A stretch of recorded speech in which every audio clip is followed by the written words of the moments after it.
Good afternoon. It's time to do some business. And the President, Kufuor, has just launched 6 oil blocks that are available for sale. Well, Ebenezer Sabote is at Kempinski where the launch took off. Ebenezer, if you can hear me, can you bring us up to speed on the latest when it comes to the auctioning of these blocks?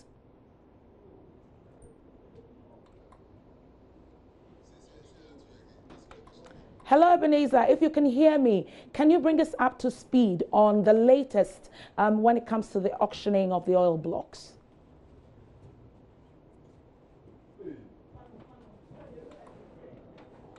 Odelia, so as you rightly said, the 6 oil blocks has been launched today. The first bidding round has been launched, and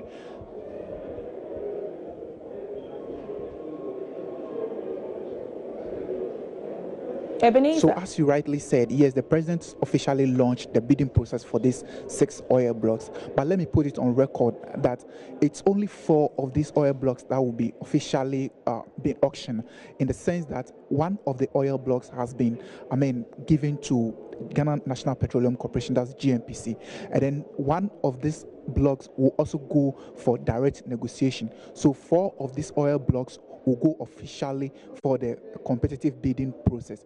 Let me also put this information across that the president bemoans the issue of, low income levels of oil communities, that is oil resource communities, and he did indicate that he has directed the ministries of finance, the ministries of energy to pass a law, to develop a law that will go to parliament to be passed, so that the negative effect of the oil resource on communities that have these resources to be reduced. So in a sense, it will look out for equitable distribution of resources, that's revenues that come from the process of these resources.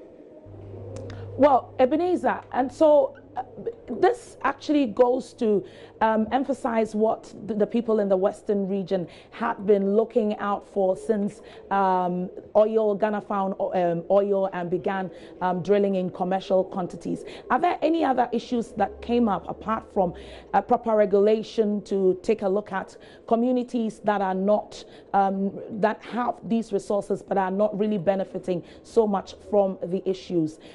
Exactly what are some of the interests that have come up with the 4 blocks?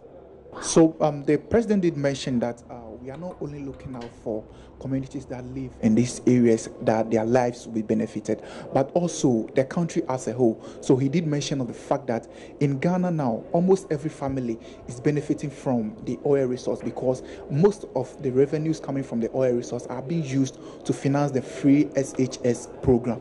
And if you could recall, last year more than 400 million cedis has been budgeted for from the revenues of oil and gas to fund the free SHS policy. So the president did mention that.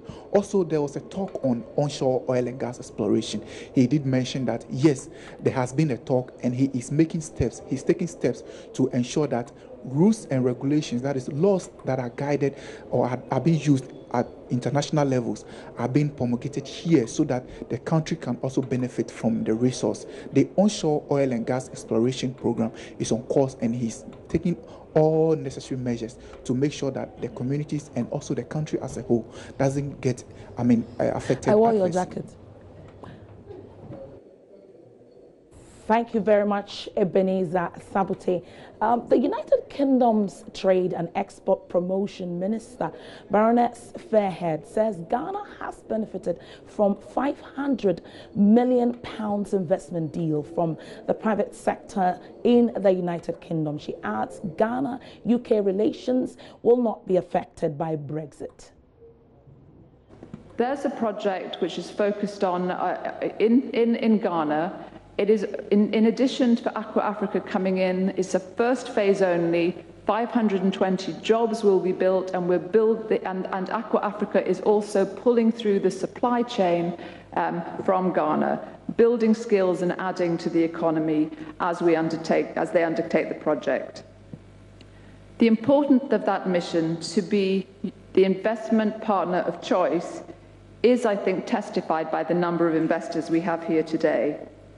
And over the next 2 2 days, the investors will be unveiling plans for potential business deals worth over £500 million. They range from infrastructure projects such as roads, bridges, water treatment plant, rail refurbishment, to support in facilitating investment to Ghana's priority industrial sectors, to showcasing the unrivaled financial services and world-class professional services experience, the law firms, the architects, the accountants. And as you scope out the potential of these projects, I would like you to know that you do so with the full support of the UK government.